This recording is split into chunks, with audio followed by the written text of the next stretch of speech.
మీ పిల్లలు ఫారెన్లో చదవాలనేది మీ కల? మీ కలను నిజం చేసే ఏకైక సంస్థ విదేశ్ కన్సల్ట్స్. నమస్తే, వెల్కమ్ టు ఐ డ్రీమ్. నేను విజిత. ప్రస్తుతం మనతో పాటు ఉన్నారు ప్రముఖ ఆధ్యాత్మికవేత్త సుభాష్ శర్మ గారు. ఇప్పుడు గురువుగారితో మాట్లాడి మరిన్ని విషయాలు తెలుసుకుందాం. నమస్కారం గురువుగారు. గురువుగారు, మనకి ఈ మాసంలో పౌష్య అమావాస్య అనేది రాబోతుంది. అయితే చాలా మందిలో అమావాస్య 8వ తారీఖు 9వ తారీఖు అనే సందేహం అయితే ఉంది గురువుగారు. అసలు పౌష్య అమావాస్య ఏ రోజు గురువుగారు?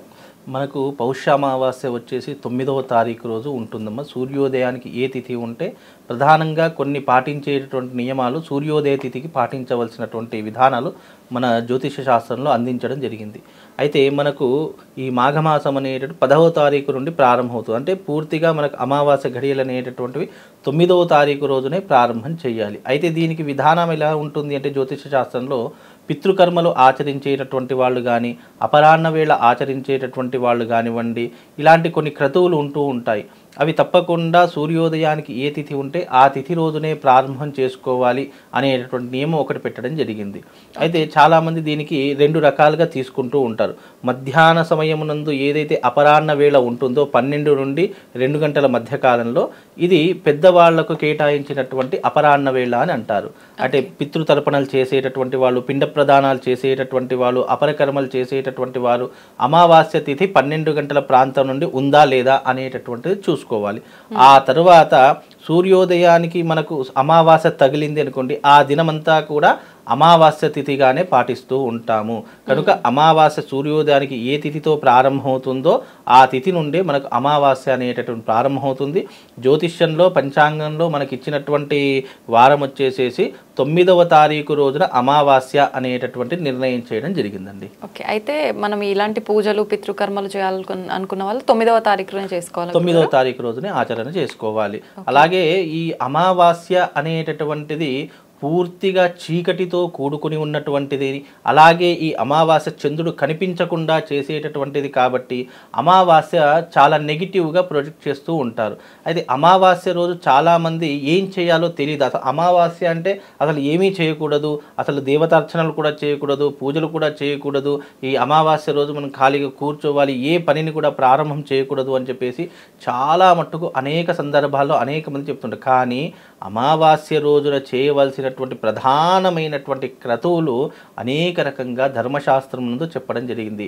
అమావాస్య రోజు ఏమేం చేస్తే ఉత్తమ లోకాలకు వెళ్ళేటటువంటి అవకాశం ఏర్పడుతుంది మనిషికి, అలాగే జీవితంలో అభివృద్ధిలోకి వెళ్ళడానికి ఏం చేస్తే మనకు ప్రయోజనం కలుగుతుంది అని తెలియజేసినటువంటి తిథియే అమావాస్య తిథి. ఈ అమావాస్య అనేటటువంటిది ప్రతి మనిషి జీవితంలో అమావాస్య రోజు పర్టిక్యులర్గా చేయవలసినటువంటి కర్మలు కొన్ని ఉంటూ ఉన్నాయి.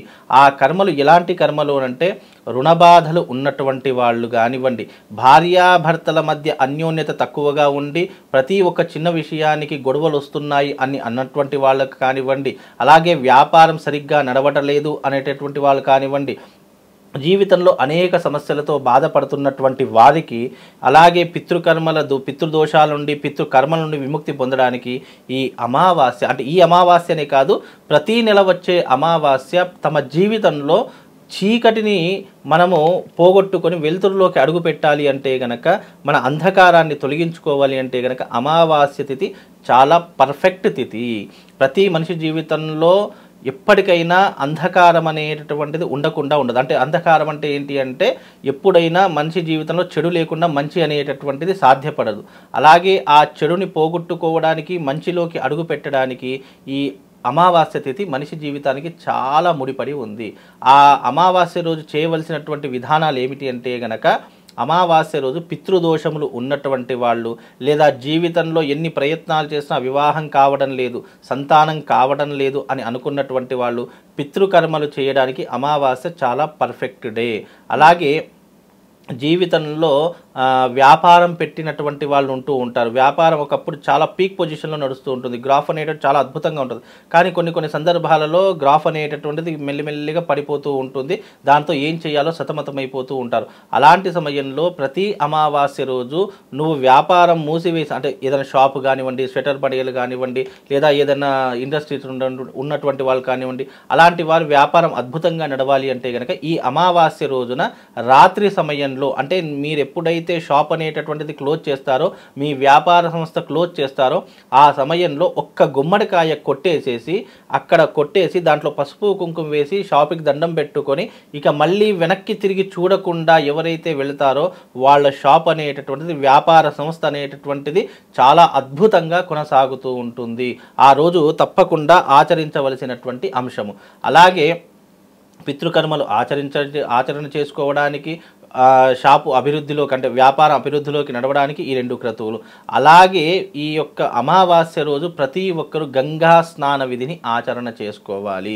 ఆ గంగా స్నాన విధిని ఆచరణ చేసుకుంటే గనక అపమృత్యు దోషములు తొలగిపోతాయి. ప్రతి మనిషి జీవితంలో ఎన్నో రకాలైనటువంటి గండములు ఉంటూ ఉంటాయి, ఎన్నో రకాలైనటువంటి ఇబ్బందులు ఏర్పడుతూ ఉంటాయి. చీటికి మాటికి యాక్సిడెంట్లు జరగడం, అంటే చిన్న చిన్నవే, బండి మీద స్కిడ్ కావడం కానివ్వండి, లేదు అంటే వెళ్తున్నటువంటి సమయంలో ఎవరో ఒకరు వచ్చి మనల్ని గుద్దేయడం కానివ్వండి, ఇలా ఎన్నో రకాలైనటువంటి చిన్న చిన్న ఇబ్బందులు జరుగుతూ ఉంటాయి. దాని అపమృత్యు దోషం అంటే మనకు తెలియకుండా వచ్చేటటువంటి ఏవైతే సంఘటనలు ఉంటాయో వాటిని అపమృత్యువులు అని అంటూ ఉంటాం. అలాంటి అపమృత్యు దోషాలను తొలగించుకోవడానికి గంగా స్నాన విధిని ఆచరణ చేసుకోవాలి. ఇలా చెప్పుకుంటూ పోతే ఎన్నో రకాలైనటువంటి విధానాలు. ప్రతి అమావాస్య రోజున ఎవరైతే శివుడికి ప్రత్యేకంగా ప్రదోషకాల వేళలో అభిషేకాదులు క్రతువులు చేస్తారో వాళ్ళు ఈ భూమి మీద ఉన్నంత కాలము తిండికి, బట్టకు, ధనానికి లోటు లేకుండా ఎప్పుడూ కూడా ఆనందంగా సంతోషంగా ఉంటారు అని చెప్పడానికి ఈ అమావాస్య కూడా ఉపయోగపడుతుంది. అలాగే భార్యాభర్తల అన్యోన్యతకు కూడా ఈ అమావాస్య సమయం ఎలా ఉపయోగపడుతుంది అంటే, అమావాస్య సమయంలో రాత్రి సమయంలో అంటే రాత్రి అంటే దాదాపుగా 8 నుంచి 9 గంటల మధ్య కాలంలో ఈ కుక్కలు ఉంటాయి కదా, ఆ కుక్కలకు తమ చేతితో చేసినటువంటి జొన్న రొట్టెలను పెట్టడం ద్వారా భార్యాభర్తల మధ్య ఉన్నటువంటి ఏవైతే అభిప్రాయ భేదాలు, ఇబ్బందులు ఉన్నాయో అవన్నీ కూడా తొలగిపోతాయి అని చెప్పేసి పరిష్కార చింతామణి అనే గ్రంథంలో చాలా చక్కగా వివరించారు.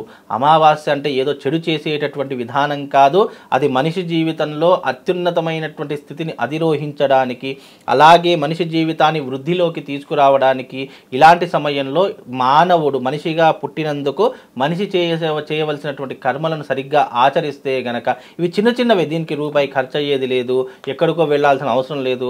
మనిషి తనంతట తాను చేసుకోవాల్సిన క్రతువులు తమ చేతి ద్వారా చేసుకున్నట్టయితే కర్మ ఫలితం నుండి విముక్తి పొంది జీవితంలో మునుముందు అభివృద్ధిలోకి వెళ్ళడానికి ఇవన్నీ కూడా సోపానాలుగా మనకు జీవితంలో అభివృద్ధిలోకి తీసుకుని వెళ్ళేటటువంటి అద్భుతమైనటువంటి పరిష్కార మార్గాలు. ఇవి గనక ఎవరైతే ఆచరణ చేస్తారో వాళ్ళు జీవితంలో తప్పకుండా అభివృద్ధిలోకి వస్తారు. ఈ అమావాస్య అనేటటువంటిది ప్రతి మనిషి జీవితంలో చీకటి ఎలాగైతే అమావాస్యను కమ్ముకొని ఉంటుందో, మనిషి జీవితంలో ఉన్నటువంటి చీకటిని కూడా తొలగింపజేసేటటువంటి ఈ యొక్క ప్రయోగం ఏదైతే ఉందో అది అమావాస్యతో ముడిపడి ఉంది. కనుక ఈ అమావాస్య రోజున ఈ రకమైనటువంటి క్రతువులు కానీ, ఈ రకమైనటువంటి విధానాలు కానీ ఎవరైతే ఆచరణ చేస్తారో, అమావాస్య వెళ్ళిపోయి మరునాడు ఉదయాన్నే సూర్యుడు ఎలాగైతే తేజోవంతంగా వస్తాడో ఆ రకంగా మనిషి జీవితంలో తేజోవంతం అనేటటువంటిది విరాజిల్లుతుంది. అంటే ఇది ఒకసారి చేస్తే కాదు, ఇలా చేసుకుంటూ మానవ ప్రయత్నంగా మన చేతిలో ఉన్నటువంటి ప్రయత్నాలు మనం చేసుకుంటూ వెళితే మనకు జీవితంలో ఒక అభివృద్ధి అనేటటువంటిది, జీవితంలో వృద్ధిలోకి రావడానికి ఇవన్నీ కూడా సోపానమానాలుగా మనందరికీ కూడా కలిగించేటటువంటి గొప్పనైనటువంటి విధానాలు. కనుక ఈ అమావాస్యను తప్పకుండా ఈ రకంగా వినియోగించుకోండి. మీ జీవితంలో అభివృద్ధి అనేటటువంటి తప్పకుండా కలుగుతుందమ్మా. ధన్యవాదాలు గురుగారు. శ్రీమాత్రి.